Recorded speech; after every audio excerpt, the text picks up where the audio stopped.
Hello everyone, welcome back to my channel, or if you're new, welcome. I wanted to create a series where we're not just launching random products on Amazon, we are actually going to launch brands, and this is what I'm focusing on right now. This is what I'm focusing on with my own business, and it's what I want to focus on when I teach you guys. So I'll show you exactly how I did it with my sunglasses business, and I got over 50 influencers worldwide to wear my sunglasses, and I'll walk you through how I plan on doing it again with my new focus, which is home product. And I've recently launched the humidifier that is behind me right there, so I plan on doing the exact same thing with that. So if you don't know me, my name is Farida Bayumi. I am the founder of FBA Academy, and I am a six-figure Amazon seller, and I help people like you build successful brands on Amazon within 6 to 12 months. Today we're going to cover how to find a niche and how to find your first product to sell. So in order for you to find a niche, you need to be passionate about a certain type of product, either home product or beauty product. You need to really look within yourself first. Ask yourself what you're most passionate about, what you're really good at, what you love to talk about on your free time with your friends, and that would most likely be the best niche for you to launch a product in. Now, there are so many subcategories on Amazon and main categories that we can go through, and I'm going to share my screen with you now so I can show you some of these. All right, guys, so let's go through how to find a niche through Amazon. Now, first of all, I want you to try to think about what you are passionate about, as I said, and then the next thing is to take a look over here at the all section and go down to shop by department, and then you could click on see all, and you can see here there are so many different categories on Amazon that you can choose from, and these are very high level, so the more you click onto it, the more subcategories you'll be able to find. So let's say, for example, you're very passionate about home, garden, and tools. Once you click on it, you'll find that there is even more subcategories inside here. Let's say, for example, I'm really interested in kitchen and dining. Once you click into that, you'll find even more categories, more subcategories. So let's say, for example, maybe you love to bake, or let's say, for example, table linens. You're very into that, or utensils. So you just click on here.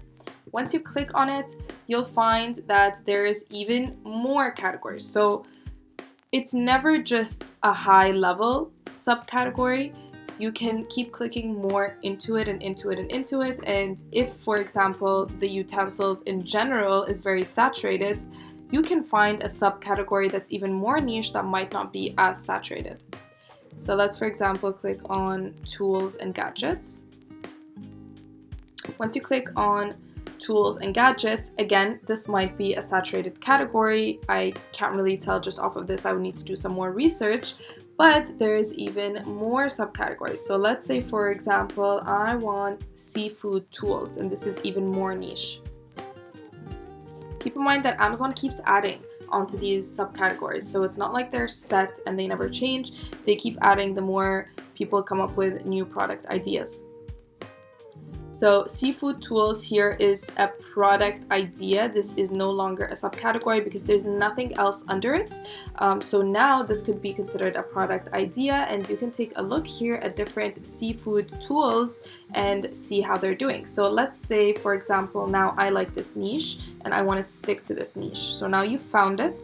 It's time to look for a product. So to look for a product, you need to download Helium 10 and download their Chrome extension, because we're going to use their X-ray tool, and you need this when you're deciding on a product. So as you can see here, all of these little widgets that pop up at the top here, this is from Helium 10, and it's giving me more information on the product itself. So I'm going to look at Helium 10, and let's pull up the X-ray tool. I am looking for a few things over here. First of all, you're going to look at the date. And you're going to look at the revenue mainly. So let's sort the revenue by the highest, and you can see the highest selling product is selling $94,000 a month. Now, right under that is $20,000. So that tells me one thing, that there isn't that much demand here for this product. But let's keep going to see when these sellers started selling. So this seller started selling 2022, so this is less than a year, and it's not a bad amount for less than a year, but it's still pretty low since it's been almost 1 year, July, so it's been almost 1 year they should be making a little bit more than that, and it seems like this is the cap for this type of product. Now, going down a little bit further, we have here somebody that started selling 2023 a couple of months ago, and they are making only $5,000 or $6,000. So again, not bad, but the entire idea here is that the cap is just at 20,000 or 94,000. This is a big jump between the two, so it seems like these people must be doing something that these are not.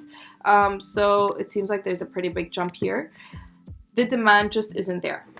So before you completely decide on your niche, let's say for example you have decided on the utensils or the tools, let's go back to that and try to discover something a little bit different. Maybe seafood tools was not the best one. Let's go on, for example, egg separators. Now, keep in mind when you're building a brand, you're not just going to have one product under that brand. So you're going to launch 1, 2, 3 products. So it's not just going to be if you do egg separators, you should stick to egg separators.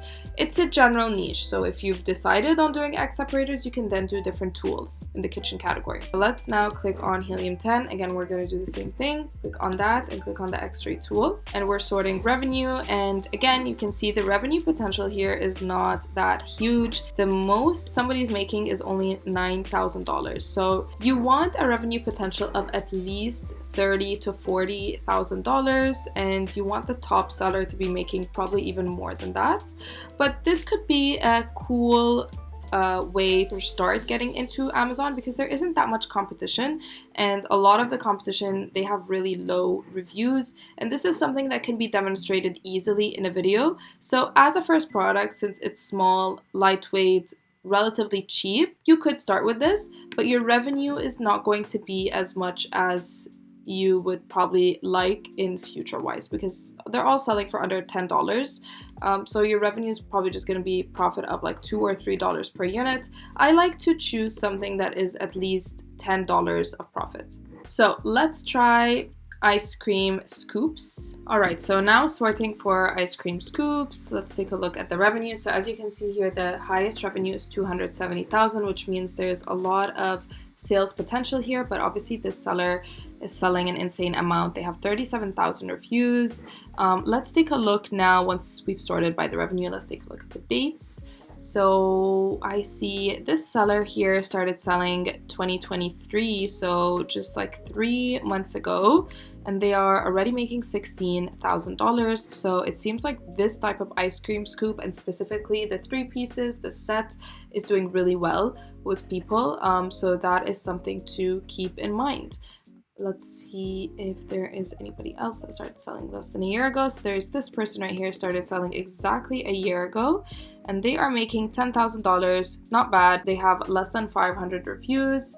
So it's interesting. I mean, if you find a new design of an ice cream scoop, it could do well. It seems like this set and this specific design of ice cream scoop is what people are more going for. So yeah, this is one way to look for a product and also at the same time find the niche and category that you are looking for and that you're interested in. Also, when choosing a product, I would take a look at what's already on the market and think about how you can differentiate yourself from what's already being sold on Amazon. So as you can see, a lot of these are stainless steel. There could be a reason why most of them are stainless steel, but you could really stand out by creating something that's a different color. I don't see any gold ice cream scoops here, so it'd be nice to have a gold one, and I think that would really stand out.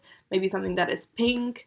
Again, depending on your target audience, but something that really stands out in the middle of all of these different options would help your sales a lot. Now, it's important when you're picking your niche to have strong competitors in that niche. You don't want a certain category where there are no strong competitors and you're the first one coming in, because you need a niche that has demand. You don't want to be the one that's building demand from scratch. It's going to be too hard and too expensive. So try to pick something that already has strong competitors that you can even pull inspiration from. And when I say strong competitors, also take a look at their Instagram. What are they doing on their social media? Because keep in mind, creating a brand means you should have a social presence. And this is what I teach in my program. This is what I want you guys to do. This is the best way, in my opinion, to launch a brand on Amazon is to do it through social media, Instagram, TikTok, YouTube, and all of these platforms. Now, keep in mind, you don't necessarily need to be in the content yourself. There are many ways to create content where you don't have to be in it.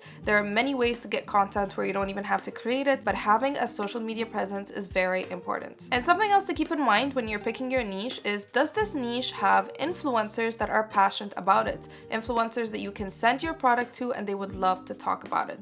This is very important. For example, in the tools category, let's say for example you want to sell an electric drill, it's very hard to find influencers that would be passionate about this unless you're putting a twist on it where it's maybe like a female friendly electric drill or one that looks really aesthetically pleasing. I actually just found this video of a really pretty electric drill that is very easy to use. So a lot of influencers that are passionate about home decor and passionate about, let's say, getting new furniture and a certain aesthetic, like a minimalistic aesthetic, they would want to talk about this. So just make sure when you are choosing a product that you would be able to find influencers to send this product to and they would be excited to talk about it and excited to use it. Now, once you find your niche, it's time to find your product. Before starting to look for your product, I want you to keep in mind that Amazon is a volume game, meaning that you don't necessarily need to profit $50 a unit for your product because you are going to sell in huge quantities. This is the advantage with Amazon. It's the biggest online marketplace in the world. So you have the opportunity to sell thousands and thousands of units a month. So even if you're not profiting $50 a unit, you just need to make sure that you're profiting at least 10 and you would still be able to make really good money. And keep in mind that even though we are marketing on social media, most of these customers that would be seeing your product on social media already have Amazon Prime accounts where their credit cards are saved and it's easy to make that transaction. It's very friction free. So this is why I love to, instead of teach people to launch brands on Shopify and independent e-commerce stores, it's way better to actually start on Amazon because it's a lot easier for the customer to look at your product and say, wow, I would love to try this and I can actually purchase it right now with a click of a button and I can feel confident that it's going to be delivered in 1 or 2 days. And if I don't like it, Amazon has that 30-day refund policy. So at the end of the day, it's kind of a no-brainer. All right, I hope you guys liked this video. Hopefully it was helpful and stick around for next week's video. I will see you guys soon. Bye.